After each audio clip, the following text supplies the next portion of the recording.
Porque aquí está la máxima representación del arte violín, Sirenita de Aymaraes. Sirenita, hay que bailar, hay que gozar el día de hoy, porque el día de hoy es un día simbólico para él, ¿sí o no? Claro que sí, terrible. Y con esto le decimos que siga la jarana y arriba la alegría. Claro que sí. ¡Listo, maestros! ¡Alimpio!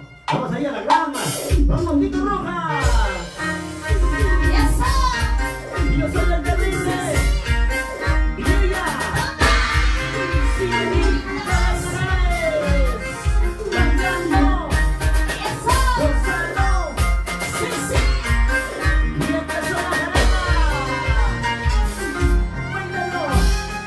Gózalo. Claro, sí, Dice: hemos dormido mucho, tú que te las comentadas, porque no me tienes a mí.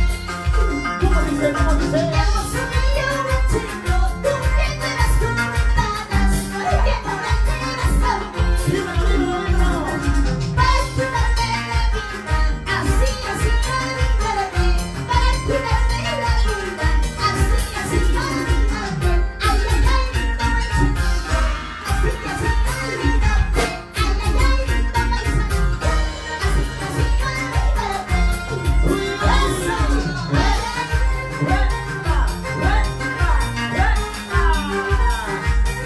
Sirenita, una vueltecita, una movidita. Como bailarás, Saturina. ¿Qué pensás? ¡Vamos, terrible! Yo mismo soy. Bailalo. Gózalo. Vamos a limpio. A la gran. ¡Eso! Tito. ¡Sí, sí! ¡Vamos! Oye, Mauro. Con